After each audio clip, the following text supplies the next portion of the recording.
यार ते यारां दियां बावां होंदियां ने लेकिन अज दा बड़ा अफसोसनाक वाकया पेश आया जेड़ा कि किनाल रोड ते एक तेज रफ्तार गड्डी जिदा एक्सीडेंट होंदा है और एक 18 साली अहमद नामी लड़का जेड़ा कि मौके ते ही जान बहक हो जाता है। रेस्क्यू 11 बाई आंदी है, उन्होंने लैके हॉस्पिटल जाती है, बाकी भी दोस्त होंगे उन्होंने लैके हॉस्पिटल जाती है और हॉस्पिटल जो जाते हैं बाकी जेडे ਉਹਦੇ ਨਾਲ ਸਾਡੇ ਜ਼ਰਾਇਰ ਦਾ ਕਹਿਣਾ ਉਹਦੇ ਨਾਲ ਕੋਈ 8 ਕ ਦੋਸਤ ਸੀ, ਦੋ ਗੱਡੀਆਂ ਸੀਗੀਆਂ, एक गड्डी का एक्सीडेंट हो गया और एक गड्डी ठीक सी।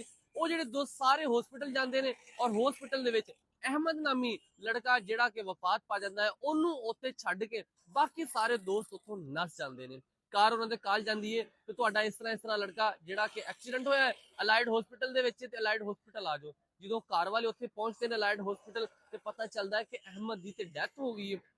की उस टाइम सीन होना वा कि बाप नू ओदा बाप दूसरे मुल्क रहिंदा सीगा, पाकिस्तान आया होया सीगा और बाप नू 7 वजे ये कह गया कि अब्बा जी मैं 9 वजे ना घर पूरे आ जावांगा ते ओनू अब्बे नू की पता सीगा कि मेरा पुत्र जो हुण जा रहा वा दोबारा वापस ही नहीं आवेगा।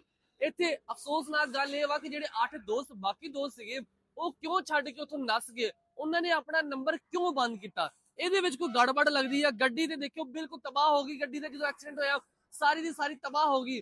ਲੇਕਿਨ ਜਿਹੜੇ ਬਾਕੀ ਦੋਸਤ ਸੀਗੇ ਇਹਨੂੰ ਹਸਪੀਟਲ ਛੱਡ ਕੇ ਉੱਥੋਂ ਨਸ ਗਏ, ਆਪਣਾ ਨੰਬਰ ਬੰਦ ਕਰ ਦਿੱਤਾ ਗਿਆ। ਇਹਦੇ ਵਿੱਚ ਨਾ ਮਾੜੀ ਜੀ ਗੜਬੜ ਲੱਗਦੀ ਹੈ। ਖੈਰ ਪੁਲਿਸ ਆਪਣੀ ਕਾਰਵਾਈ ਕਰਦੀ ਪਈ ਹੈ। ਅੱਗੇ ਵੇਖੋ ਜੀ ਕੀ ਹਕੀਕਤ ਹੈ, ਕਿਸ ਤਰ੍ਹਾਂ ਐਕਸੀਡੈਂਟ ਹੁੰਦਾ, ਕਿਸ ਤਰ੍ਹਾਂ ਇਹ ਅਹਿਮਦ ਨਾਮੀ ਲੜਕਾ ਜਿਹੜਾ ਕਿ ਵਫਾਤ ਪਾ ਜਾਂਦਾ।